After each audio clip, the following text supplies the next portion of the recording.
presencialmente Ruth Costa e presencialmente vereador Rinaldo de Gílio, na qualidade de vice-presidente dessa subcomissão que visa mapear e aperfeiçoar a destinação de recursos para políticas públicas que já existem, voltadas para a juventude. Declaro aberto os trabalhos da segunda reunião ordinária semipresencial. Informo que esta reunião está sendo transmitida ao vivo, através do endereço www.saopaulo.sp.leg.br, no link Auditórios Online.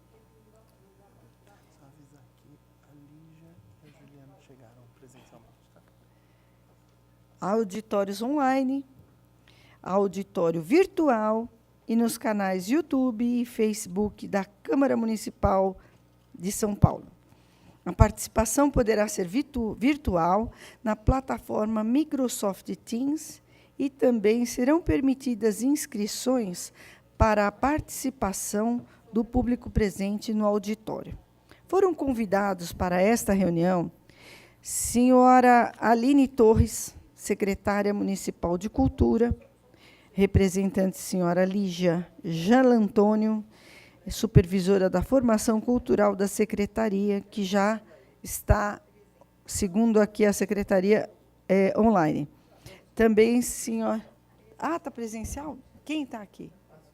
As duas? Ah, então, bem-vindas. Senhora Juliana Barbosa, coordenadora do projeto Jovem Monitor Cultura da Secretaria Municipal da Cultura. Diz que já se encontra aqui. Bem-vindo. Quem está aqui? É a Lígia que está aqui? Isso. E você é a Juliana. Juliana e Lígia. Também é a secretária Sônia Francini, minha querida Madre Superiora, Secretaria Municipal de Direitos Humanos e Cidadania, representando o senhor Ramires Augusto Lopes Tosta, que aqui se encontra, coordenador da Juventude da Secretaria. Senhora Tiffany Coelho, coordenadora de Políticas para Crianças e Adolescentes da Secretaria Municipal de Direitos Humanos e Cidadania, que se encontra virtualmente.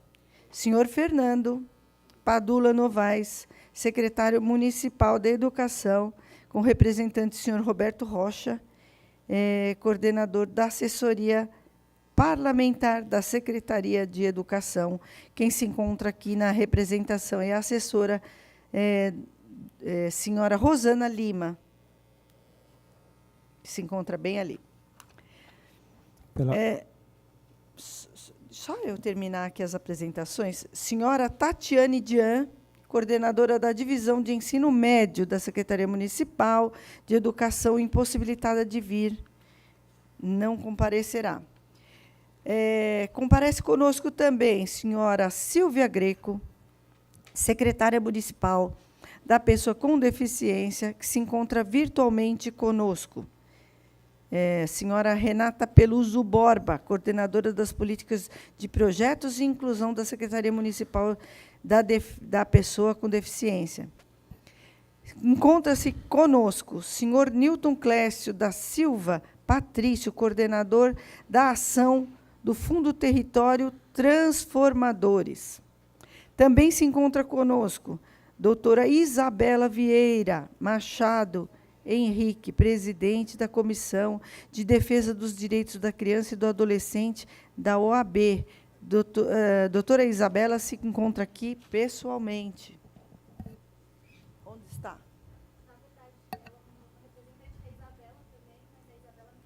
Minelli.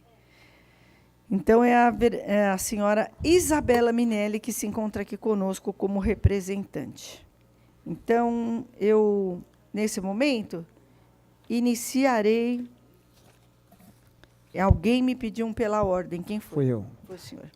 Bom dia a todos. Eu queria saudar aqui o nosso querido vereador Isaac Félix, a presidente, e dar boas-vindas a todos os representantes das secretarias que foram convidadas nessa manhã. E eu gostaria de fazer uma sugestão, senhora presidente. nós aprovarmos os requerimentos logo no início e, em seguida, começarmos os nossos trabalhos de ouvirmos. Tá. Segundo, então, a propositura do vereador Rinaldo Gílio, passemos, então, aos itens da pauta. O primeiro item, peço que o senhor vereador faça a leitura. Requerimento Juventude 7/2023, do vereador Isaac Félix. Data do requerimento 27 de março de 2023. Requeiro nos termos regimentais que sejam convidados para que acompanhem as reuniões e possam trazer à subcomissão os materiais e demais informações que julgar necessário com a finalidade de enriquecer os trabalhos na reunião ordinária da Comissão da Juventude que ocorrerá dia 12 de abril, quarta-feira, do presente ano, os coordenadores ou responsáveis da pasta referente à juventude dos órgãos a seguir. Primeiro, da Secretaria Municipal de Esportes e Lazer, bem como o secretário Carlos Augusto Viana. 2, da Secretaria Municipal de Mobilidade e Trânsito, bem como o secretário Ricardo Teixeira. 3, da Secretaria Municipal de Saúde, bem como o secretário Dr. Luiz Carlos Amarco. E 4, do Centro de Desenvolvimento Social e Produtivo para Adolescentes, Jovens e Adultos, CEDESP, da Secretaria Municipal da Assistência Social, bem como o secretário Carlos Bezerra Júnior. Lido o requerimento. Passemos, nesse momento, a votos. Como vota o vereador Isaac Félix, proponente desse requerimento?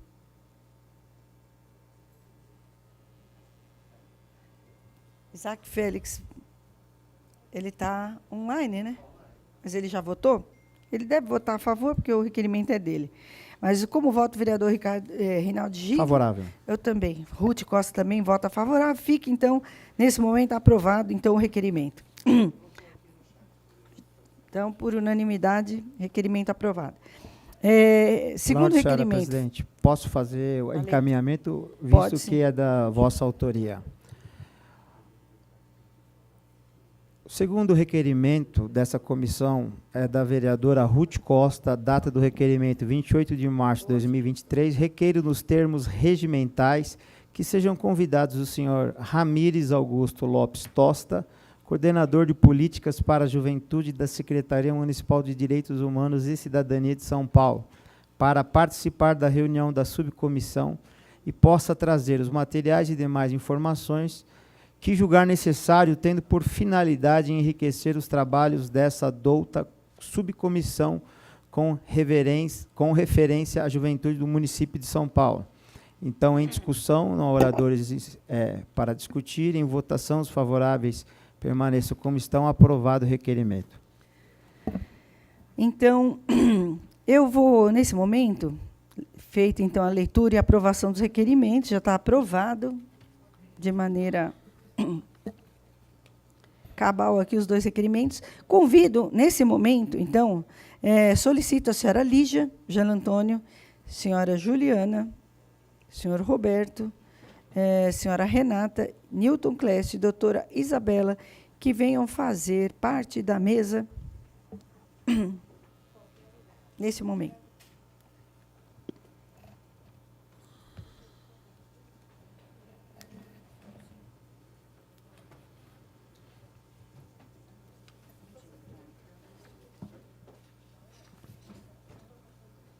Ô, Digiga, o homem é forte, hein? Cuidado aí. Tudo bem, querido? Vocês são bem-vindas, viu? Obrigada, prazer conhecer você. Só como ouvinte? Mas eu queria convidar o Ramires também para vir fazer parte da mesa. Por favor, Ramires. Ramires do Direitos Humanos.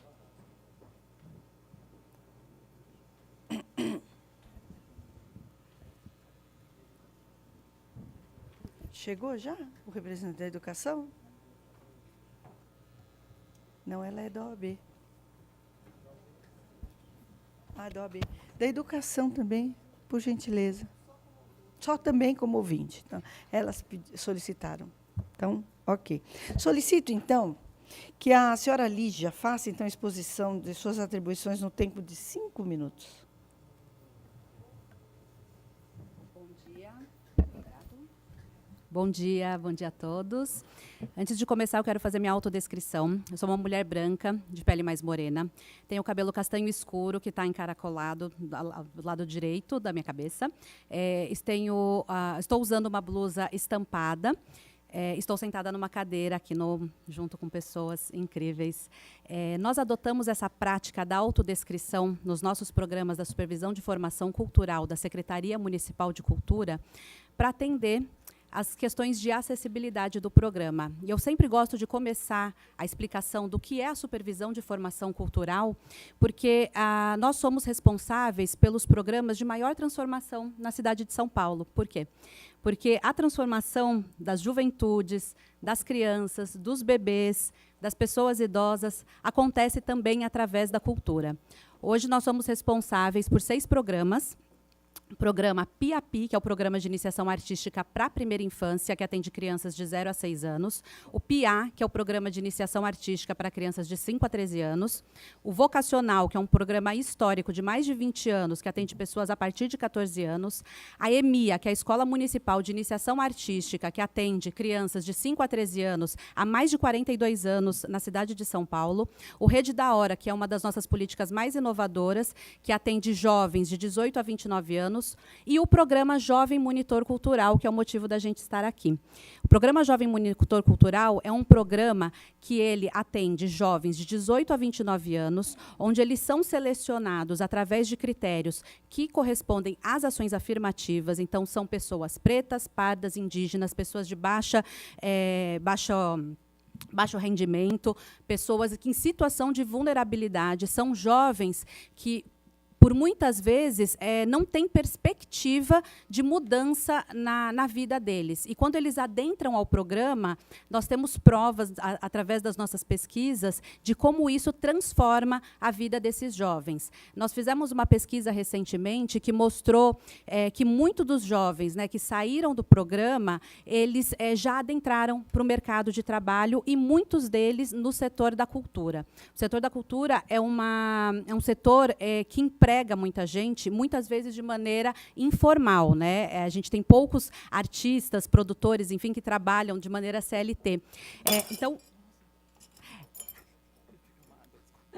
aconteceu um pequeno acidente aqui. Acontece, não há problema. Peço para o pessoal da limpeza que venha fazer aqui. Só toma cuidado para você não se machucar. Não bota a mão, não, para não ferir sua mão.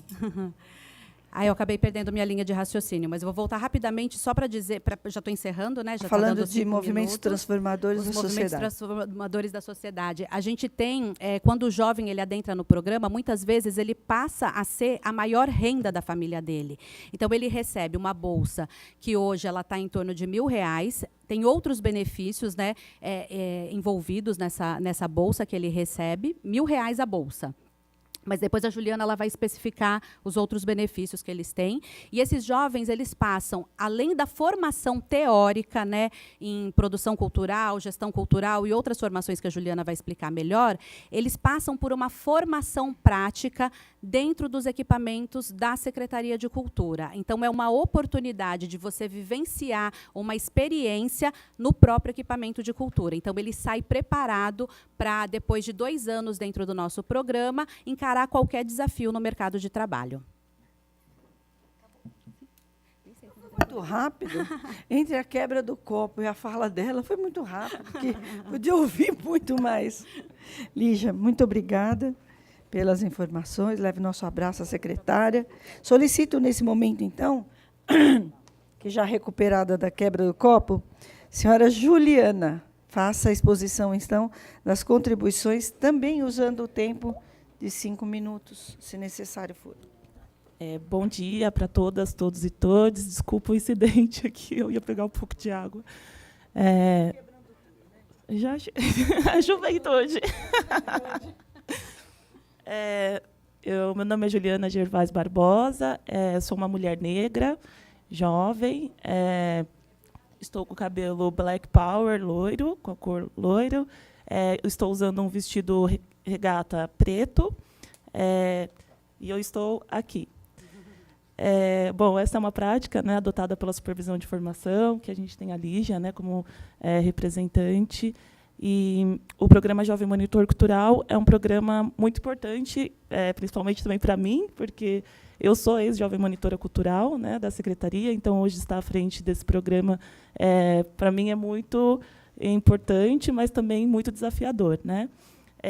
O programa ele foi instituído em 2009, a partir da Lei 14.968, e depois regulamentado a partir do Decreto 52.121, de 2009, e a gestão dele é realizada por meio do MIROSC, né, que é o Marco Regulatório das Organizações da Sociedade Civil, por meio de gestão compartilhada.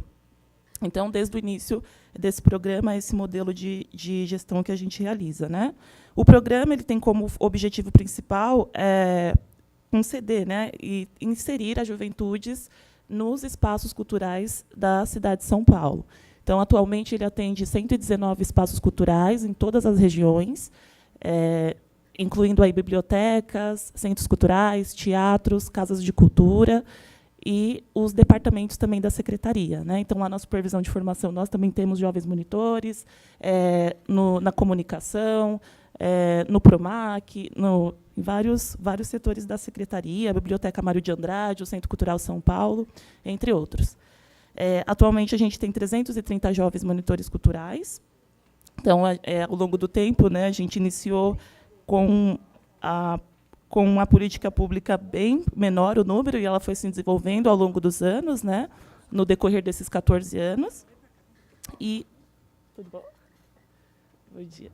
Bom dia.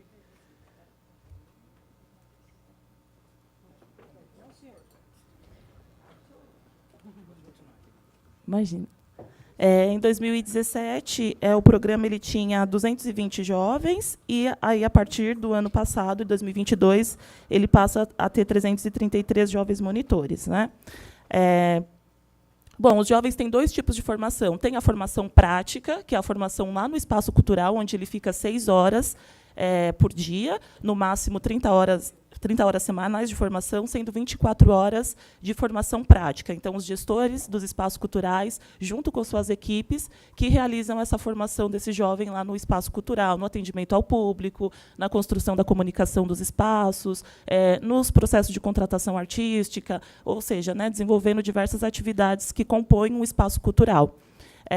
E, às segundas-feiras, os jovens eles realizam 6 horas de formação teórica, onde são apresentados para eles diversos eixos da cultura, mas não só, também da sociologia, da cidadania cultural, e entre outros, né? Recentemente, esse programa pedagógico também está passando por uma reformulação, e acho que é isso, né? Obrigada. Bom dia a todos. Estava com um outro compromisso. Quero agradecer minha sempre presidente Ruth Costa, minha irmã querida, vereador Rinaldi, os demais membros da mesa, agradecer a presença de vocês, dizer para vocês que a participação de vocês, a nossa representante da OAB, que está ali, dizer que esse tema é muito importante para o Brasil, para São Paulo, Estado e para a cidade de São Paulo. Então, por isso que a nossa subcomissão, a nossa Comissão de Finanças e Orçamento, nós fizemos questão de estarmos implantando aqui nesta casa essa subcomissão da juventude para estar discutindo assuntos relevantes à cidade de São Paulo e ver como é que estão sendo realizados os projetos e qual a participação do Poder Executivo Municipal com a juventude da cidade de São Paulo. Então, por isso eu quero agradecer a todos vocês. E é tão importante porque nós lamentamos o ocorrido na cidade de São Paulo nessa semana. E outras coisas mais que a gente fica vendo na internet e ouvindo. A ponto de que os nossos jovens seguem seguidores que não têm nada a ensinar para eles. Uma DJ, MC que sobe num palanque. Que muitas coisas que os jovens que aqui estão já viram o que acontece. E depois de algumas horas, ela faz um vídeo gravando, acabando com a categoria, com a classe profissional, com dom de professores. Isso é um absurdo. E muitos jovens preferem seguir essas pessoas do que seguir os seus mestres, os nossos professores, as pessoas de responsabilidade e de caráter na cidade de no Brasil e na cidade de São Paulo. Obrigado, Juliana, pela sua exposição. Eu estava acompanhando pela internet a todos vocês, né? Então, nós vamos dar continuidade Pela aqui. ordem, senhor vereador. Acho que o vereador Rinaldo tinha pedido pela ordem antes, que ele queria falar. Senhor presidente, eu tenho algumas questões, algumas perguntas aqui, algumas indagações para fazer aqui. Como todos sabem, foi dito na última semana, eu trabalhei com jovens há 31 anos da minha vida, com a Juventude do Brasil, percorrendo o Brasil, todos os estados do Brasil, reunindo 25, 30 mil jovens. E a juventude, para mim, é algo tão importante. Eu sou fundador do movimento Inconformados, e hoje a Ruth Costa também, ela trabalha com um grupo de adolescentes também. Então, a juventude, muitos falam que é o futuro da nação, e para mim não é o futuro, é o presente. Então, é muito importante. Então, eu queria saber, a Juliana e a Lígia, quantas pessoas estão inscritas hoje no programa? Eu tenho algumas perguntinhas aqui. Quantas pessoas hoje estão inscritas? Essa é a primeira pergunta. Como se faz para fazer parte desse programa? Se a bolsa, você falou que a bolsa de R$1.000 é uma vez só, ou se ela é mensal. Então, tem algumas questões referentes a isso. O programa hoje ele atende 330 jovens, monitores, monitoras culturais. E hoje a gente tem uma base de credenciamento de 854 jovens, né? Então, que a gente vai chamando, né, porque nós temos duas modalidades, de jovens ingressantes e jovens continuistas. Os jovens eles podem ficar até 24 meses, né, segundo a lei e o decreto, nesse processo formativo na secretaria. Com relação ao ingresso, o Jovem Monitor ele faz um cadastramento, inclusive nos últimos 2 anos nós fizemos uma parceria com a SP156, onde todo o formato de inscrição foi feito por esse órgão, né? E eles também nos auxiliaram no Descomplica, SP. Então, foi muito interessante essa possibilidade que a gente realizou, essa parceria com a SP156. E com relação... Então, o cadastro é feito no site, é isso? Pelo SP156, então tem o período de inscrições que fica aberto, né, por um mês. É aberto sempre no começo do ano? Pode, por favor. Desculpa, só queria complementar que os jovens eles entram nesse programa, realizado um edital de credenciamento desses jovens, que é válido por 2 anos. Então, o nosso último edital, ele saiu o ano passado. Ano passado. O ano passado, a gente abriu o edital, acredito que foi em maio mais ou menos. A gente faz um processo de seleção desses jovens, levando em consideração as ações afirmativas. Então, são jovens pretos, pardos, indígenas, na maioria em situação de vulnerabilidade, que moram nas periferias da cidade, que eles têm uma maior pontuação para acessar o programa, né? Então, a gente acredita que, com isso, a gente vai estar realmente atendendo o público, né, que a gente precisa atender com esse programa. Então, esse edital ele foi aberto em maio, ele tem validade por 2 anos, nós credenciamos 800, enfim, mais de 800 jovens, e foram chamados em torno de 150 jovens, porque nós temos os ingressantes e os continuistas. Então, não é todo ano que abre 330 vagas, né, porque eles ficam 2 anos no programa. Então, a gente tem a metade entrando num ano, a outra metade entrando no outro ano. E esses jovens, eles começaram a atuar, né, esses ingressantes do edital passado começaram a atuar em outubro do ano passado. Eles têm, então, 24 meses para ficar com a gente no programa, recebendo uma bolsa mensal de R$1.000 e os benefícios que a Juliana vai explicar aqui para vocês também. Se tiver, por exemplo, um jovem branco, ele mora na periferia, mora na comunidade, na favela, ele pode também se inscrever, entrar nesse... Para todos os jovens, né? O programa, inclusive, eu acho que é interessante trazer alguns dados do programa, né, desse último credenciamento que nós fizemos e dos jovens do perfil dos jovens que estão hoje. Então, a gente tem 34,62% de jovens homens cis, a gente tem 47 17% de mulher cis, então a gente tem um número maior de mulheres, né, de jovens mulheres no programa, inclusive mães, pais. Isso também é importante quando a gente está falando de acesso à juventude, né, e toda essa juventude periférica que precisa de ter mais assistência, né, do Estado. Nós temos 3% de jovens homens trans, a partir desse novo edital que nós colocamos uma pontuação bônus, né, para que também esse público tenha acesso. E mulher trans também 3%. E aí um dado interessante é que nesse último edital a gente colocou essa pontuação bônus para esse perfil de juventudes também, que a gente entende que é a que mais precisa de acesso nesse momento, né, a partir dos dados que a gente tem sobre juventudes, não só nacional, mas também da cidade. E a gente teve aí 11% de jovens que se autodeclaram não binários. Então, acho que isso também é interessante a gente ver como que, socialmente, né, essa construção da juventude ela vai se transformando ao longo dos anos. A gente tem 36% de jovens pretos, 37% de jovens brancos, 23% de jovens pardos, então, a maioria jovens pretos e pardos, né, e indígenas 1,5%, e amarelos 1%. Eu acho que é importante sobre os benefícios, né? A Lídia já até pontuou para eu trazer para vocês. Então, eles recebem essa bolsa mensal no valor de R$1.000, mais auxílio atividade remota no valor de R$100, para que eles tenham acesso a um chip, né? Tenham acesso à internet, porque quando a gente fala de juventude periférica, o acesso à internet também é um outro ponto que nós precisamos observar. E durante a pandemia, a gente teve que passar nossas formações todas para o modo remoto, assim como aconteceu com todas as escolas, assim como aconteceu com vários programas, e a gente entendeu que esse auxílio à atividade remota ele deveria ser introduzido a partir do momento que esse jovem deixaria de receber o auxílio transporte, porque ele não teria que se locomover pela cidade, e também para os gastos, né, de conta de luz, enfim, esses gastos do dia a dia.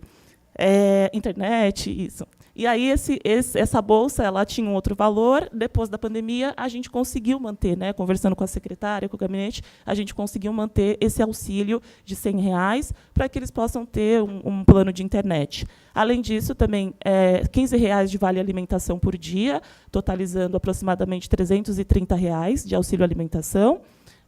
E o vale transporte integrado da cidade, bilhete único integrado entre metrô, trem e ônibus, para que eles possam se deslocar pela cidade, inclusive nos espaços culturais, né? Porque a gente, nas atividades formativas teóricas, que, como eu disse anteriormente, os jovens eles caminham pelos espaços culturais da cidade, né? Jovens que saem do Grajaú e vão para a cidade de Tiradentes, jovens que saem da Sul, da Norte, para conhecer também todo esse emaranhado cultural que a gente tem. Obrigada, Juliana. Esclarecedora a tua fala. Eu tenho uma perguntinha, algumas perguntas, né? Mas eu quero começar. A minha pergunta é o seguinte: como é feita a escolha desses jovens? É simplesmente pela inscrição deles? Ou há uma escolha? Como é feita essa triagem, né? A escolha para que ele possa participar desse programa, em primeiro lugar. Segundo, o fato de ser um programa cultural, é garantido que todos os tipos de cultura estão representados dentro desse programa? Com relação à triagem, que seria, então, o processo de credenciamento, no processo de seleção, como a Lígia já especificou para vocês, né, tem todo o processo, o período que a gente inicia, as inscrições, e assim como a gente faz no poder público, a gente constitui uma comissão, que é formada por gestores dos espaços culturais, que é formada por indicação também da secretária, alguns nomes da sociedade civil, para que a gente faça a seleção dos jovens monitores. No último ano, nos últimos 2 anos, a gente teve aproximadamente 1.700 inscritos para aproximadamente 150 vagas, né? Então, para a gente é um número bastante relevante. Então, essa triagem é uma comissão que vai fazer... O jovem faz uma primeira triagem de perfil. Então, aqueles jovens que têm essa bonificação, jovens pretos, jovens pardos, jovens mães, jovens trans, eles têm essa triagem, onde eles já, né, a pontuação fica um pouco maior. O território, a moradia, é muito importante que os jovens monitores que as pessoas, os jovens que têm interesse em acessar o programa, residam na cidade de São Paulo nos últimos 2 anos, né? Então, a gente solicita essa comprovação, tem que ter ensino médio completo para poder também acessar o programa, e aí é de 18 até 29 anos. Né? Então, eles fazem essa inscrição, nós fazemos essa primeira triagem de perfil, e aí a gente vai para a segunda fase. Então, tem essa parte do perfil, também socioeconômica, né, que a gente, no salário mínimo, a gente considera os jovens de baixa renda, que também tem que apresentar a comprovação. E depois a gente vai para a segunda fase do edital, que é com os gestores, que fazem uma espécie de... a gente não chama de entrevista, né, porque os jovens eles estão num processo de formação, então a gente não está entrevistando, não é um programa, é um programa para formação para o mercado de trabalho, né, não é um programa de trabalho especificamente. Então, os gestores eles conversam com esses jovens, conhecem, e aí eles selecionam junto. Né. E aí, no final, tem a terceira fase, que é o resultado, onde as pontuações elas são divididas, respeitando aí o mínimo de 54% para jovens pretos, pardos, indígenas, e aí tem pessoas com deficiência, né, porque a lei também ela garante 5%, né, ela, quer dizer, ela especifica que 5% dessas vagas, no mínimo, são destinadas para os jovens com deficiência. Então, a gente também tem isso. A pergunta que eu tinha feito a respeito de todas as culturas, né? Eu gostaria, talvez você não consiga me responder isso hoje, mas eu até gostaria de ter uma resposta a respeito disso. Por exemplo, a porcentagem da representatividade minha, por exemplo. A minha representatividade é gospel. Qual é a porcentagem de representatividade gospel, de música gospel, de cultura gospel, que tem dentro desse programa? Muito legal. Pode falar, Ali? Eu acho muito interessante essa sua pergunta, porque é uma coisa que a gente até tem conversado com as juventudes, né? Porque quando a gente está num espaço público, principalmente um espaço de cultura, nós vamos recepcionar todas as pessoas, todos os públicos, né?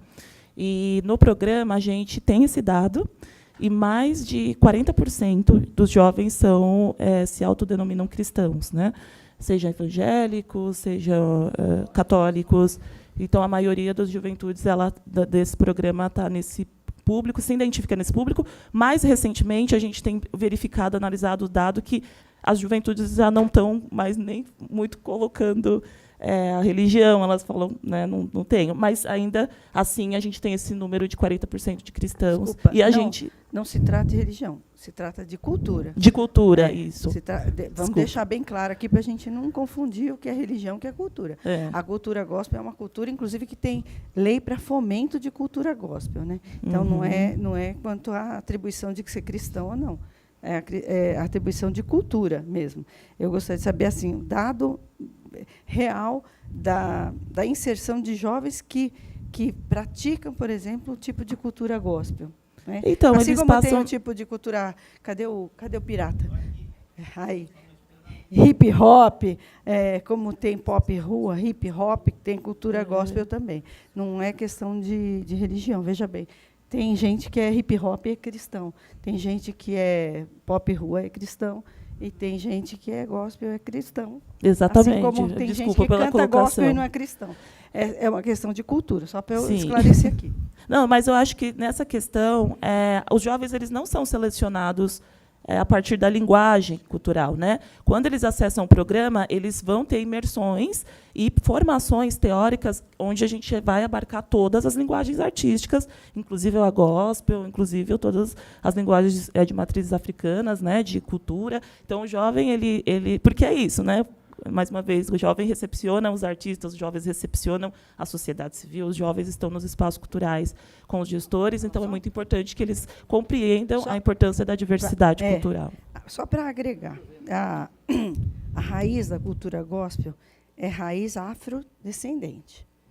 Os afrodescendentes da América do Sul vieram na raiz do samba e aí as suas vertentes. A raiz da música gospel é do soul. Então, ela também é afrodescendente. Por isso, eu sempre primo por também ter a representatividade, visto que a raiz delas é a mesma. Uma destinada ao samba sul-americana, outra destinada à norte-americana, soul, e daí o jazz, o blues e as vertentes dela também. Tá? Só para não ficar uma coisa que parece que é uma discussão religiosa, e não é. A discussão aqui é cultural. Perfeitamente. Só me dar uma parte aqui rapidinho. Eu só deixar bem claro aqui, é que por muito tempo foi se proibido a manifestação da música gospel em aparelhos de cultura na cidade de São Paulo. Era algo terrível que aconteceu, e há 6 anos atrás, eu interpelei, inclusive, aqui na presidência dessa casa, o prefeito João Dória, e por que não pode se, nos aparelhos de cultura da cidade, nos equipamentos de cultura, a manifestação da música gospel, né? E havia manifestação da cultura de matriz africana, de forma comum e normal. E aí foi anotado, então foi uma batalha, inclusive, da Ruth Costa, do Isaac Félix, de muitos que levam essa cultura gospel. Então, só deixar claro que não é uma questão, mas vamos voltar para a juventude aqui, que a gente... Esse é o assunto, né, Eu presidente? só vou pedir para os vereadores aqui, para a mesa, vamos ouvir, nós vamos ter mais 2 pessoas para ouvir, fazer a explanação, e o nosso tempo vai correndo, e nós temos um tempo depois para... Desculpa, nós temos eu só quero ouvir depois o Ramiro, e depois eu vou ouvir o Nilton, aí depois a gente vai, vereadores, fazendo esse debate. Eu também tenho algumas questões aqui para discutir com o pessoal. Dentro do debate que o Digílio levantou, eu ainda não era vereador, então eu me sinto bem à vontade de falar isso. Eu venho de uma família que é política, e a minha irmã foi vereadora aqui 4 mandatos, e hoje ela é deputada estadual, eleita pelo 3º mandato. E, numa das inserções que a gente fez numa casa de cultura, ali no bairro do Belém, no meio do evento, o representante lá me fez parar o meu evento, porque era um evento gospel. Tá? Então, isso é uma verdade, é uma coisa que acontece, e, para mim, no meu ver, é uma violência. Foi uma violência, porque era um evento gospel, declaradamente gospel, né? E eu levei um sujeito cadeirante para falar contra a droga, drogadicção, e eu tive que fazer o cara descer do palco cadeirante, porque eu fui impelida de fazer o evento, porque ele era gospel. Então, isso é uma verdade que ela acontece na rua. Tá? Isso aí nas casas de cultura, quando o evento é gospel, não acontece. A gente recebe nos nossos gabinetes eventos que são feitos, por exemplo, nos céus, que são equipamentos da prefeitura, que, quando há inscrição, quando a pessoa fala que vai cantar uma música gospel, a pessoa é impedida de participar. Tá? E a cultura gospel, ela é uma cultura tão cultura quanto qualquer outra. E a gente precisa fazer com que essas barreiras caiam, né? Para que a gente possa ter um livre acesso a todos os tipos de cultura. Fala-se muito sobre a cultura afro, fala-se muito sobre cultura pop, fala-se muito cultura da rua, mas o cidadão ele tem direito a transitar por todas elas. Né? Então, aqui vocês vão ter uma defensora nessa área. Inclusive, na época do João Dória, do André Sturm, que foi o secretário de Cultura da época. Nessa época, por interpelação nossa, da bancada, nós criamos a Virada Gospel, que foi ali, o primeiro ano foi ali no Clube Regata Tietê, fechadinho. Foi um primeiro, foi um piloto. Depois fizemos na Praça da Sé, e tem sido sempre um sucesso, porque existe a cultura gospel, ela está aí, e ela precisa ser considerada. E o João Dória sempre falava que ela, nos outros países, ela é admirada, ela é consumida, há rádios tocando o dia inteiro, e aqui no Brasil, aqui não se faz. Né? Então, talvez por preconceito. Né? Então, esse tipo de preconceito também precisa ser quebrado. E os programas precisam também admitir esse tipo de jovem, para a gente também fomentar esse tipo de cultura. Obrigada. Obrigado. Vamos ouvir, então, Nilton. Nilton. Eu acho que É rapidinho nosso mesmo. tempo- É só para confirmar que a luta da vereadora ela valeu a pena, porque hoje a gente tem na virada cultural a linguagem gospel como linguagem para as pessoas se inscreverem e fazer parte da virada cultural. Foi depois e o do ano João Dória. passado foi uma, e acredito que tenha sido por conta da sua luta. Então isso é uma vitória de toda essa comunidade. E também o ano passado a gente teve um festival gospel no Centro Cultural Santo Amaro. Muito obrigado. Nós vamos ouvir agora o Nilton.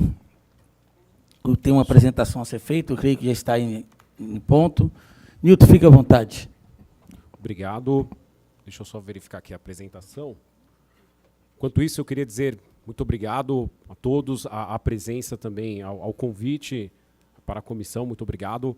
Eu sou do Jardim Olinda, cresci e nasci lá na favela do Olinda, na zona sul de São Paulo, um pouquinho antes do Capão Redondo.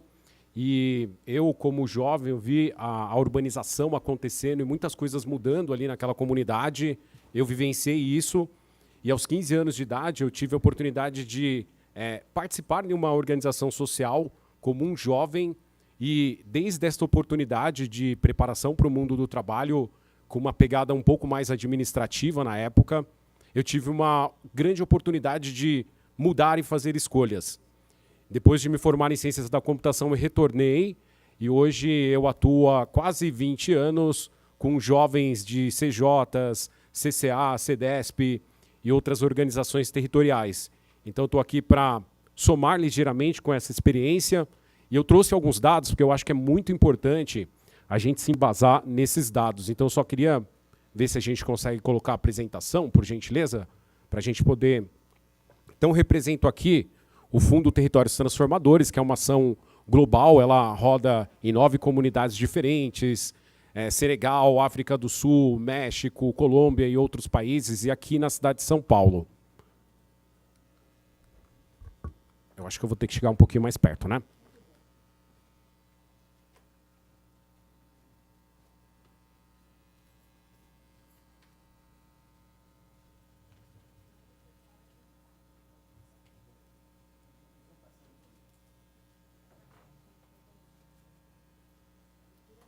Pronto, legal.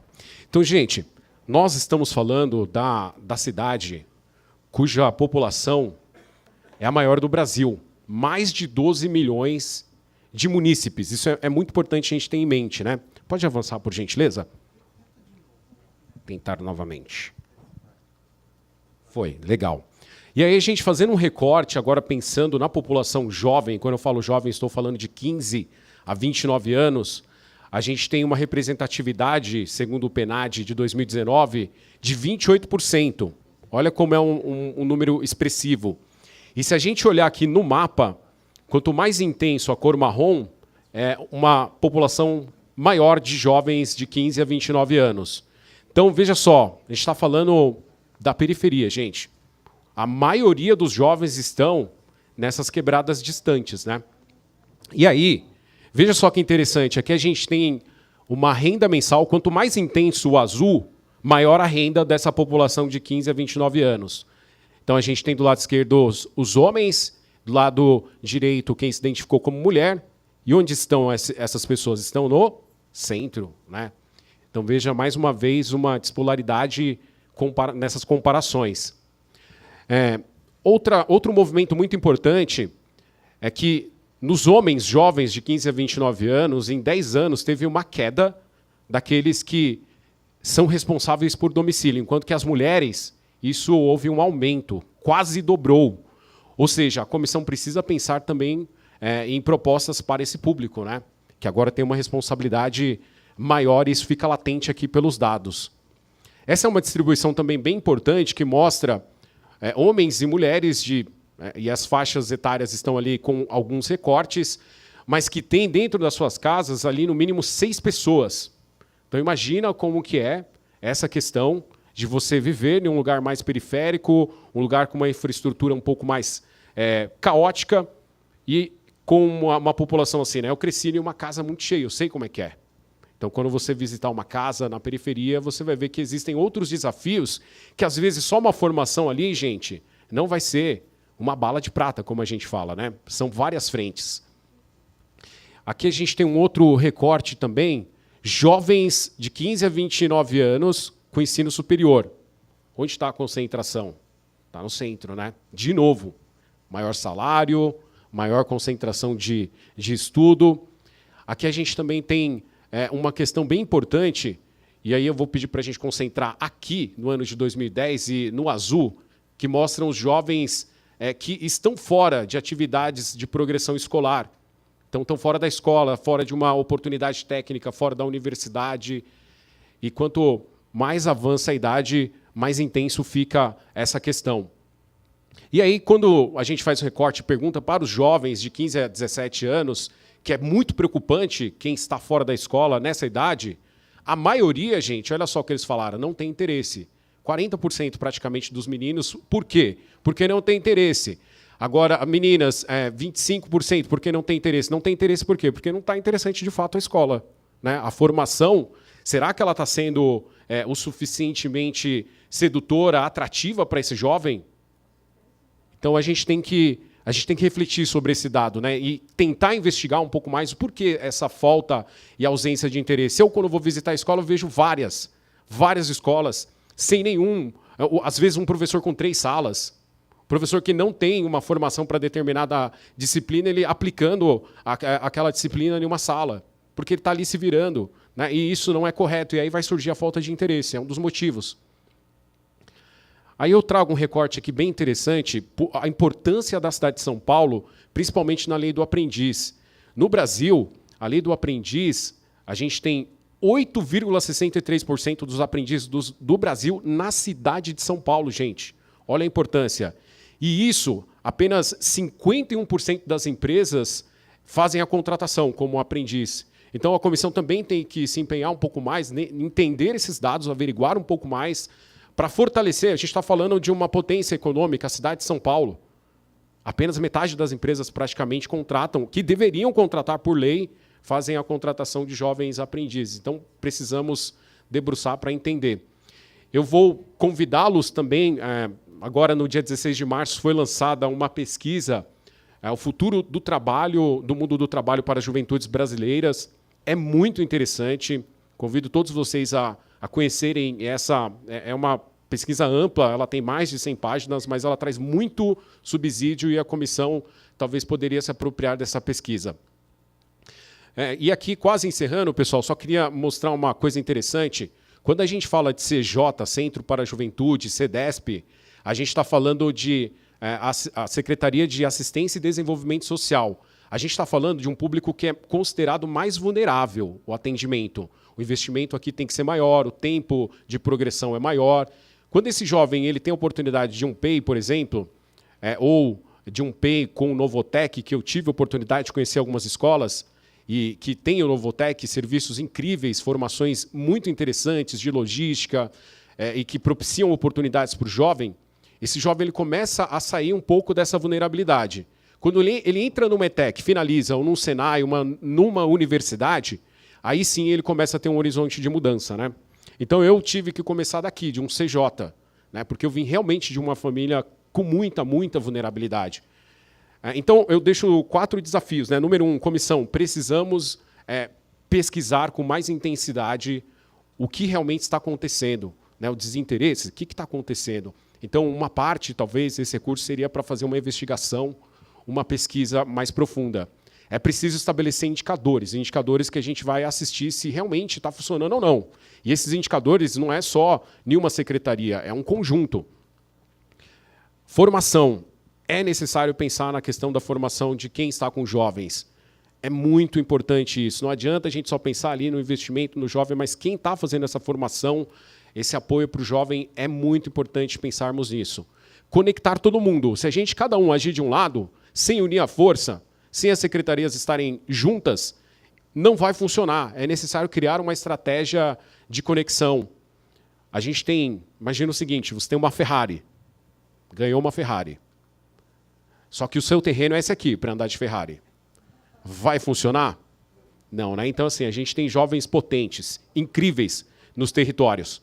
mas a gente está dando esse terreno para eles aí, infelizmente. Então, acho que a comissão, o desafio é se debruçar para a gente preparar e pavimentar esse terreno e ter aí grandes Ferraris lá na frente. Obrigado.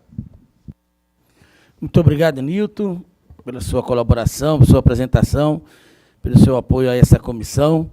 E, diante de tudo o que o Nilton falou, é isto. É uma das grandes preocupações desta comissão e da Câmara Municipal de São Paulo, é o que nós estamos oferecendo para os nossos jovens. Né? O sonho de todo jovem, garoto, e um dia foi meu sonho, mas eu comecei a trabalhar com 14 anos e jogava bola, ali no Parque Arariba, no campo da Portuguesinha. Era ser jogador de futebol. Mas aos 15, meu pai falou, meu filho, vai trabalhar. Né? Então, hoje, se oferece muitas coisas, e o poder público oferece, mas como nós estamos oferecendo isto? Quem são os seus instrutores? Quem são os seus professores? Né? Qual a oportunidade que esses jovens estão tendo? Eu sempre falo aqui, Ruth e Rinaldi, a todos vocês, nós temos muitos cursos técnicos, uma das coisas que a gente tem conversado, muitas escolas técnicas, mas não tem estágio. O cara vai aprender pirata. Aí as empresas são fechadas, os órgãos públicos que poderiam oferecer estágio não oferecem. Vai treinar como? Não tem como. Então nós precisamos discutir tudo isso. Ramires, por favor. Obrigado, vereador Isaac. Primeiro, agradecer aos vereadores, antes de citá-los nominalmente, pela criação da subcomissão de orçamento de juventude dentro da Comissão de Orçamento e Finanças. Vocês não sabem a alegria nossa, tá? A Stephanie ali, que é conselheira de juventude, também teve nessa empreitada, vereador Rinaldi, querida vereadora Ruth Costa, do quanto é importante a gente ter essa pauta, porque não se faz política pública sem orçamento. E as juventudes, como o Nilton apresentou aqui, 3,4 milhões de jovens da cidade de São Paulo. Atualizando aqui, os dados não sei se estão atualizados, mas a gente está ali na casa de 800 a 900 mil jovens em situação de vulnerabilidade social. Então, todo esforço em conjunto que a gente faça, ele é fundamental para a gente conseguir a transformação social na vida dessas juventudes da cidade de São Paulo. Então, isso é fundamental. Mas, voltando aqui, só rapidamente, para quem nos assiste, para quem está aqui, sou Ramires, estou coordenador de políticas para a juventude lá da Secretaria de Direitos Humanos e Cidadania, e a Secretaria de Direitos Humanos tem um perfil intersecretarial, ela tem um perfil transversal. Então a gente tem diálogos com várias faces e várias secretarias municipais, inclusive a gente tem um excelente diálogo aqui com a Câmara Municipal, que é fundamental para a gente conseguir ter bons resultados do ponto de vista de impacto nas políticas de juventude do nosso município. Outro ponto importante de ser citado, dados e pesquisas científicas são o norte que a gente desenvolve. Nós, junto com o GOEM, já fizemos 2 pesquisas Juventudes e a Pandemia do Coronavírus, em parceria com a Unesco, com a Fundação Roberto Marinho, para entender muito de como estão as sensações dessas juventudes. De uma dessas pesquisas, inclusive, surgiu o dado que, dentro da pandemia, 15% dos jovens da cidade de São Paulo estavam empreendendo por necessidade. Ou seja, estavam fazendo a correria deles para sobreviver. Então, pensando nisso, o prefeito Ricardo Nunes e a gente se reuniu e criou um programa que está rodando hoje, que eu acho que alguns dos vereadores já conhecem, que é o Meu Trampo, que é um programa que tem uma metodologia que vai às comunidades para ensinar para esses jovens sobre o empreendedorismo, mas de uma forma, não dessa forma que é mística, no sentido de quem tem dinheiro consegue fazer. Não, o jovem barbeiro, a jovem transista, a jovem, sei lá, que vende bolo, o jovem que vende bolo, nas comunidades, ele pode ser potencializado e por que não a gente auxiliar eles nesse caminho. Outros projetos bem rápidos que eu acho que eu vou reservar para o dia 12, que vai ter um tempo maior para não me estender muito também, dessa face intersecretarial, é o Rede da Hora. O Rede da Hora, que é um programa em parceria Secretaria de Cultura, Direitos Humanos e Cidadania, Desenvolvimento Econômico e Trabalho e Secretaria de Governo, que é um programa que é focado em economia criativa. Ou seja, as juventudes querem fazer coisas diferentes do que foram apresentados, talvez, para nós. Não só ser advogado, ser médico, enfermeiro ou alguma coisa do tipo, são opções. Hoje em dia a internet está rendendo, o pessoal está ganhando dinheiro lá no YouTube. E por que não a gente... muito mais que nós. E por que não auxiliar esses jovens no caminho da profissionalização? Então, é uma rede integrada que trabalha em 3 eixos: som, imagem e audiovisual. E focado para todas as juventudes em todos os mecanismos possíveis de formação, e tem dado muito certo. Já tem 2 unidades entregues na cidade, Teatro Flávio Império e lá no Butantã. A Lígia, que se debruça bastante em cima desse projeto, né, Lígia? Todos os dias lá na supervisão de formação. Então, é um dos projetos. Agora, rapidamente também, o Food Wave, que é um projeto que a gente recebeu um aporte da Prefeitura de Milão e da União Europeia para trabalhar com desenvolvimento sustentável e formação dos jovens brasileiros, paulistanos, no caso, nessa questão mais ali relacionada aos ODS e o reaproveitamento de alimentos. Temos também o Bolsa Trabalho, Juventude, Trabalho e Fabricação Digital, que a gente tem jovens dentro dos Fab Labs da nossa cidade. E, falando de indicadores, dentro desse programa, a gente tem quase metade dos jovens são de socioeducação ou estão no SAICAS. São jovens que, se a gente perder o timing de ajudar eles a recuperar a esperança e abrir portas, a gente não consegue, provavelmente, lá no futuro, recuperar mais a trilha deles por todo o contexto social, por todo o contexto que a gente enfrenta, e também pela atratividade dos caminhos do crime, etc. E tal, que carregam para esses jovens. E uma última pauta aqui que eu queria trazer é sobre a construção, e aí a gente agora está formalizando o acordo com a DESAMPA, do Plano Municipal de Juventude. Não adianta nada também nós termos orçamento, termos dados e indicadores, mas a gente não ter política pública constituída. E eu acredito muito que o plano vai ser o momento da gente, a bola inicial da cidade de São Paulo, ter uma política pública constituída. E quando a gente fala de política pública, a gente está falando de menos de 10 anos, aliás, 10 anos do Estatuto da Juventude. A gente não tem uma mentalidade governamental que entenda os 15 a 29 anos como juventude. Então, essa é a nossa hora de juntar forças para essa construção para as juventudes. E, vereador Rinaldi, eu adorei o que você falou. As juventudes são hoje. Não adianta a gente pensar nelas como futuro e querer fazer ações para amanhã. A gente tem que fazer hoje, é urgente, e temos que fazer de forma efetiva, eficaz, com indicadores, como o Newton disse, medindo aí se as juventudes estão ou não participando, se está evoluindo elas, e, óbvio, exercitar o nosso poder de comunicação. Muitas vezes a gente não consegue ter essa facilidade de interação com os públicos, então levar para as pontas é cada vez mais importante. Só fazer uma saudação ao meu professor Nerlin, que foi meu professor na faculdade, e agradecer. Dia 12 eu volto com dados mais concisos. Obrigado, gente. Muito obrigado, Ramiro. Nós vamos abrir, não vamos abrir inscrições, mas tem o Pirata aqui, que é a pessoa mais jovem dessa Câmara Municipal de São Paulo, é um grande colaborador dos vereadores aqui, nos ajuda muito. O Pirata é um jovem atuante em todas as comissões da Câmara Municipal de São Paulo. Pirata, tem 5 minutos para você também. Só para as pessoas saberem, a juventude não é uma coisa biológica. Então, mas eu acho, Ramires, da hora, mas está desde 2017 e tem 260 leis efetivadas de juventude. Todo o debate que a gente fizer aqui, essas leis já estão lá e elas não são efetivadas. E aí, sempre quando falo de juventude, eu me lembro lá da juventude não é levada a sério. Né? E o que quando nós chamamos de juventude, o jovem vulnerável, tal, não é no Butantã que está. Perdoa-me. E aí a gente tem que entender algumas coisas aqui. Ó.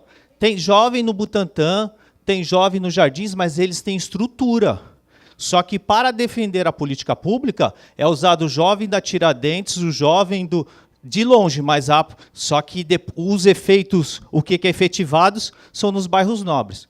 Mas eu não estou aqui nesse campo, eu só quero fazer assim, se não vamos discutir política pública de jovem para orçamento, então vamos discutir sério, porque eu gostaria de discutir a saúde aqui. Nós estamos com o problema do K9 nas ruas, estamos com o problema da drogadição, né? E a gente não pode olhar o outro, que é aquela pessoa que está na situação de rua, que tem 29 anos.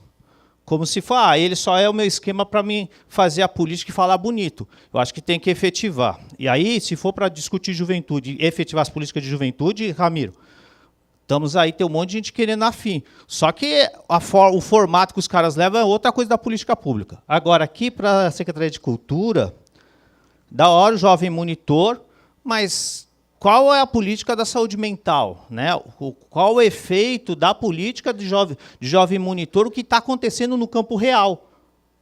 Né? Então, acho que a gente precisa melhorar isso, porque as instituições vão lá, porque eu sempre estou nesse lugar. Política pública sempre tem um dinheiro público. E aí as pessoas recebem o dinheiro público, é da hora, ganho meu dinheiro, meu salário, sou salário, só que minha função é pouco efetivada. E aí, o Jovem Monitor já são 3 ONGs que estão lá, e essa ONG que está agora está com problemas sérios. E a gente precisa trazer os donos da ONG aqui e falar assim, vocês estão recebendo dinheiro público, essas pessoas que estão a fim de fazer um negócio junto, mas como se está efetivando isso? E não vai culpar o profissional da ponta, porque Jovem Monitor está segurando o BO de funcionário público. Né? Funcionário público recebe X, jovem monitor não está recebendo nem salário mínimo, que eu acho que precisa avançar a Secretaria de Cultura nesse lugar. Mas eu termino aqui, eu acho que eu quero participar dessa comissão se for propositiva, mas eu acho que tem que discutir juventude de vários lados. Assim, a gente tem o garoto lá do esfaqueamento, que todo mundo, porque eu ouço algumas fitas que me dói o estômago. Não, agora eu cheguei a ouvir que professor tem que andar armado agora por causa do adolescente. Não. Aquele adolescente cometeu aquilo com a questão de saúde mental. Como que é o diálogo na escola? O que nós estamos falando? Nós temos que sair da competição. Democracia é todo mundo que está aqui. E só para reforçar, juventude não é uma coisa biológica. Muito obrigado, Pirata. Eu fui subprefeito um período, e eu já participei por vários governos, meus amigos, e nós criamos... E foi criado na cidade de São Paulo, o Pirata deve estar acostumado, nós havíamos na subprefeitura a supervisão, e havia um cargo em cada subprefeitura da coordenadoria da juventude. Começou a andar, começou bem, foi até no governo Marta, isto. Mas uma coisa que nós temos que parar, e nós estamos trabalhando bastante com isso, eu tenho conversado com o prefeito Ricardo Nunes, essa questão de defendermos gestões e o que a outra fez está tudo errado. Nós discutimos juventudes lá na ponta, como o Pirata colocou, lá na ponta, porque cada subprefeitura e o coordenador, ele tinha um respaldo, porque na secretaria, que era no gabinete da prefeita, que ficava a Secretaria da Juventude. Mas isso se acabou. Então, hoje permanece o cargo, mas a função não. E o que nós queremos trazer foi extinto, né? E o que nós queremos trazer de volta é isto. Né? Então, outra coisa que nós temos visto, muitas vezes, o Pirata acabou de fazer aqui, aí eu vou levar como denúncia, viu, Pirata? Eu sou muito chato nessas coisas e eu levo a finco. Essa questão de essas ONGs, esses institutos que estão sendo contratados para executar essa política pública. Eu visito muito a cidade de São Paulo. Ontem segunda-feira, eu atendi no meu escritório algumas pessoas ligadas ao CCJ, algumas ONGs, que estão passando chapéu. Mas tem orçamento. Quando o Ramires falou do orçamento, nós vamos aqui brigar para ter orçamento. Mas nós queremos que esse orçamento vão para as mãos das pessoas certas, para as instituições certas. Nós vamos fiscalizar. Que realmente... E nós vamos sair daqui da mesa e vamos pegar ali, Pirata... Agulha no palheiro, né? E vamos visitar algumas instituições. Todas aquelas que recebem recursos públicos. Eu já tive na Comissão de Finanças algumas visitas no mandato passado, em que eu visitei algumas entidades, Piratas, que eu cuidava, por exemplo, de idosos. Ah, centro, tá. Você chegava lá, recebia por 100, tinha 30. O que aconteceu? E foi antes da pandemia, imagina se fosse depois.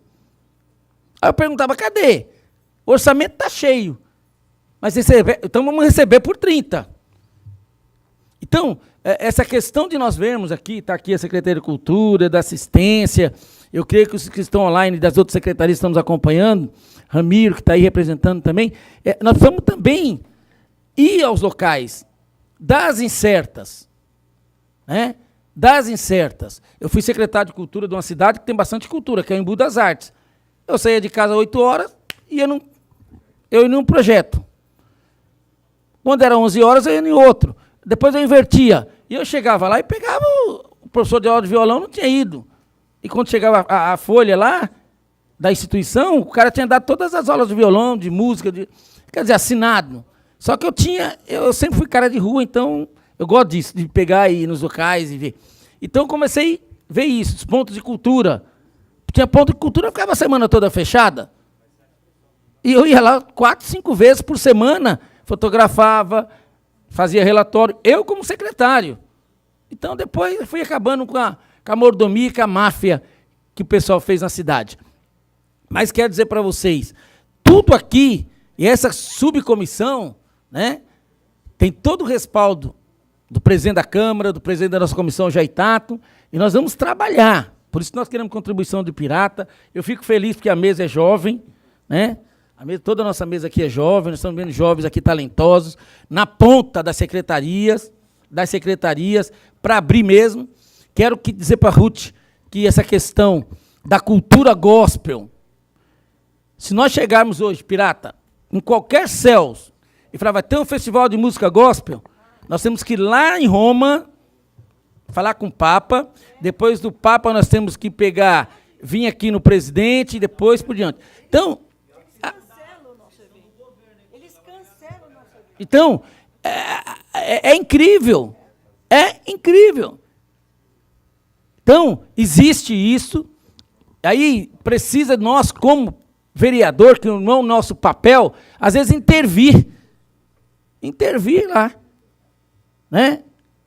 Então, espaço, como o vereador Rinaldo diz, se nós formos fazer hoje um evento pago, quando eu digo pago, o público também vai pagar, gospel no Autódromo Interlagos, não vai ter data para nós. No AMB não vai ter data. Mas para outros segmentos são tão fáceis, porque são patrocinadores, aí não tem fiscalização de ninguém, é o cara que trouxe, a coisa anda lindo. Né? Então, a cultura envolve a todos. E o nosso objetivo aqui, né, como diz aqui o nosso amigo Nil, trouxe para nós os números. Né? A nossa juventude, para onde estão indo? Né? Para onde estão indo? E por quê? Por falta de políticas públicas. Nós temos leis, nós temos a política pública no papel, mas nós não temos na prática. Quem está falando é um vereador que mora no Campo Limpo, nascido no Parque Arariba, que estudou em escola pública, filho de empregada doméstica, com 10 irmãos, que veio lá e que militou muito em Sociedade Amiga de Bairro, em discussão políticas públicas, e que, pela graça de Deus, me candidatei a vereador e fui eleito. Estou no 2º mandato. Eu creio que 50% dos nossos, hoje aqui, que eu conheço bem a história, vieram da periferia, mas com muita luta. E até nisso, numa disputa eleitoral, a gente sofre. Porque o capitalismo vem em cima da gente e vem com tudo. Né? Para usar a população mais carente, mais vulnerável. Vereador Rinaldo, e vamos concluir daqui a pouco. Só para mim endossar uma palavra do Pirata, a saúde mental ela é muito importante. Na mesma semana que aconteceu aqui no Brasil, na escola Tomásia, que morreu uma professora, lá em Nashville também entrou uma pessoa e matou 6, né? Aqui foi um garoto branco, de 13 anos, lá foi um trans, né? E o mundo ele está assim, há um desequilíbrio muito grande. Eu fui fazer uma palestra numa escola para pré-adolescentes e eu fiz a seguinte pergunta no começo: quem aqui quer ser professor? Ninguém levantou a mão. Perguntei quem quer ser médico, ninguém levantou a mão. Quem quer ser engenheiro? E comecei a fazer várias perguntas.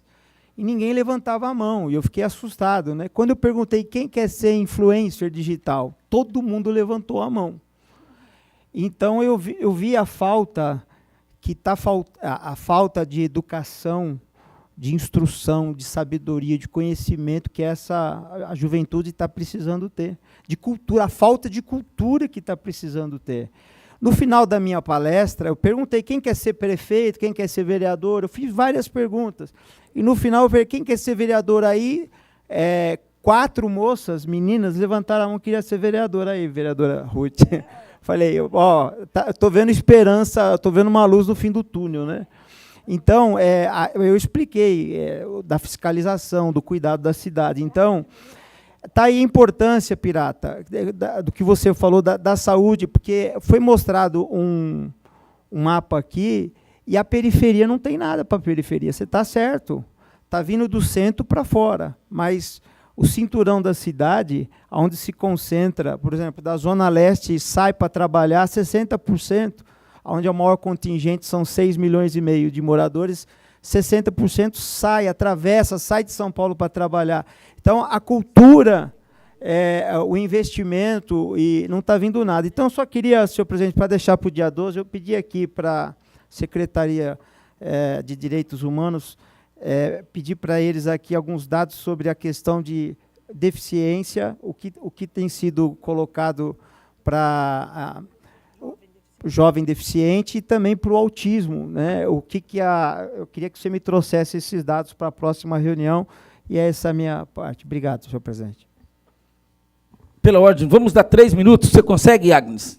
3 minutos? Porque aí a gente precisa encerrar, porque depois vamos entrar na Comissão de Finanças oficial aí. Por favor. Bom dia a todos, eu me chamo Agnes, fui pesquisadora da Coletiva Jovem, agora estou como mobilizadora de advocacy do projeto Mude com Elas, que foi um projeto muito importante nessa movimentação da criação da subcomissão. E realmente, né, quando a gente fala em pesquisa dentro da periferia, a Coletiva Jovem trabalhou justamente nessa faixa etária da juventude, pesquisando coletivos e empreendimentos feitos para os jovens, né, e para jovens, a maioria das vezes. E a gente vê que não existe edital, né? Que os editais são limitados, que o acesso desses jovens também ao conhecimento sobre esses editais são limitados, né? E eu também fico muito triste quando eu vejo que, na nossa pesquisa, jovens que tiveram a mesma oportunidade que eu de cursar uma pós-graduação fazem parte de 1,9% de todo o restante. Né? Eu fico muito triste, porque o que a gente está comemorando? O que tanto o poder público comemora? Cadê as políticas públicas? Cadê o resgate de políticas públicas que já existiram, como o Bolsa Cursinho, por exemplo, reformuladas para o agora? Cadê o resgate da Constituição Federal, da garantia que a gente tem do acesso à educação? Do acesso à educação decente, do acesso ao trabalho decente. Não é qualquer trabalho. Eu não quero trabalhar em qualquer emprego. Eu não quero ser um trabalhador sem seguridade nenhuma. E os jovens disseram isso durante toda a nossa pesquisa. A gente está construindo empreendimento e coletivo, mas a gente também quer ter seguridade dentro dessa nova formulação de trabalho, né? Então, será mesmo que o poder público está pensando junto aos jovens, ou ainda continuamos pensando para os jovens? Como se tivéssemos a cabeça deles, no tempo deles, e na realidade deles. Não basta só a gente se entristecer com o jovem que levanta ou não a mão, ou que inspira ao ser ou não alguma coisa. A gente precisa ver também os porquês que levam aos jovens a se inspirarem nas pessoas. O porquê que hoje a educação é o que é. Será que a PEI é a nossa resolução? É um milagre para os nossos problemas, essa reforma do ensino médio? Será que a retirada de matérias tão importantes que pensam na sociedade é realmente o caminho que a gente escolheu para esses jovens entrarem no mercado de trabalho? Porque entrar no mercado de trabalho não é só saber sobre o mercado de trabalho, é saber sobre todos os temas que envolvem o contexto social, né? Então, acho que está na hora da gente sentar, fazer a lição de casa e pensar com os jovens, né? ver realmente o que esses jovens querem, que tipo de emprego é esse, que tipo de formulação de sociedade que a gente quer agora e que tipo de políticas públicas nós ainda continuamos levando para frente, vendo que não está dando certo, vendo que os indicadores estão indicando negativo para a gente, né? Então, que a gente possa construir coisas novas. Que esse ano de 2023 seja o ano onde a gente vai virar essa chave. Vai desemperrar esse caminho. Conclua para nós, por favor. Muito obrigado, Agnes. Obrigado.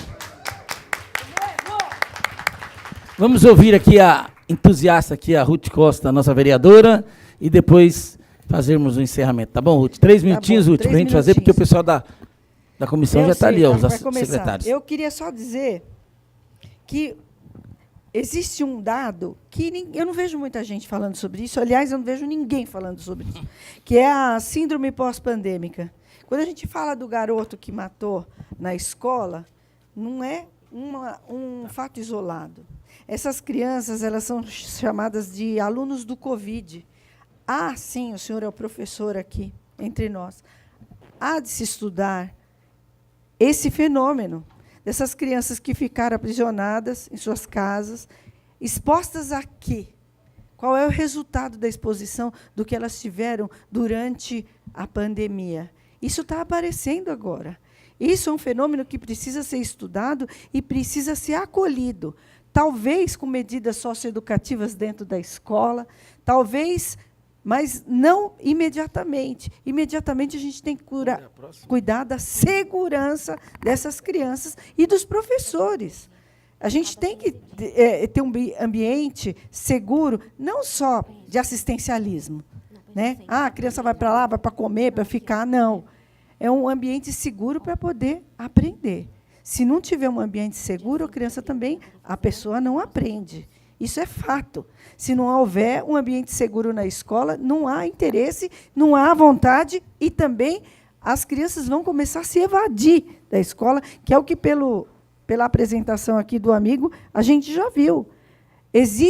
Vai ter que cumprir uma política pública de saúde mental para essas crianças. O número de adolescentes e crianças que estão dependentes de remédio de ansiedade e antidepressivos é assustador, né? Então, e agora? Como é que a gente faz? Eu vi, com muito espanto, nessa casa, um PL, por exemplo, que tira o celular dos alunos dentro da sala de aula. Proíbe de filmar dentro de sala de aula. Quer dizer, é um equipamento que todo mundo tem na mão. Isso é século XXI, não dá mais para tirar. Não dá mais para tirar. Ah, a mesma coisa, não pode ter câmera dentro das salas de aula. Espera aí, a gente tem câmera, a gente vive um Big Brother. Isso é século XXI. Na rua tem câmera, em todo lugar tem câmera. Então, nos policiais, no capacete dos motoqueiros, fugir do futuro é uma ignorância. A gente tem só que criar políticas públicas e como adequar os novos equipamentos para isso. Então, eu quero dizer que, Agnes, eu aplaudi você. Cadê você, Agnes? Foi da entrevista. Foi da entrevista. Eu queria beijar ela, porque eu acho que ela falou coisas importantíssimas. É dinheiro público gasto com o quê? É efetivo? Está atingindo o que a gente quer, Ramires? Está atingindo, Clécio, o que a gente quer? Não, porque essas pessoas estão saindo da escola, não estão conseguindo, e quando saem da faculdade, com muito esforço, elas não conseguem emprego. Viu, Pirata? Não conseguem emprego. Então, a gente tem que ter um olhar realmente cirúrgico na juventude. Não de maneira preconceituosa, mas de uma maneira verdadeira, clara, iluminada, para que a gente possa ver realmente onde e o que a gente pode fazer para a juventude paulistana. Obrigada. Muito obrigado, vereadora Ruth Costa. Quero dizer para vocês que, em poucas reuniões, essa eu acho que é a terceira, nossa segunda terceira, nós já vamos sair daqui com a criação de dotações orçamentárias para a juventude em todas as subprefeituras. Então, nós vamos fazer isso, Pirata. Já conversei com o pessoal do CETEL. Então, o próximo relator do orçamento da Comissão de Finanças já sabe que ele vai ter que... Vocês vão ter que achar uma rúbrica lá e nós vamos cobrar isso do governo. Nós vamos cobrar isso, onde terá um orçamento para as comissões, para a juventude nas subprefeituras. Nós começamos isso, né, Pirata, em 2017 aqui, com a cultura.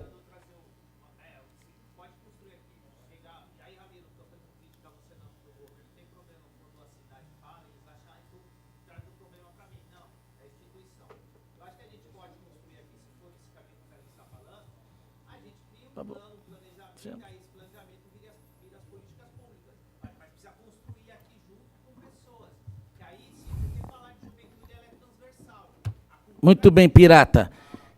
Obrigado. Mas a proposta vai ser colocada no nosso relator Rinaldi, que depois dos nossos estudos aqui nós vamos escrever um livro. Quero agradecer a presença de todos e dizer para vocês que no dia 12/4 nós estaremos aqui novamente reunidos com outros membros, outras pessoas. O Nilton vai estar conosco aí também, Ramiro vai estar também. Ramires, agradecer a nosso vereador Rinaldi, vereador Ruth Costa, pelo carinho que tem dado a essa subcomissão, ao nosso presidente Jair pela confiança. E nada mais a ser tratado, declaro encerrada a presente reunião. Deus abençoe a todos e uma boa tarde.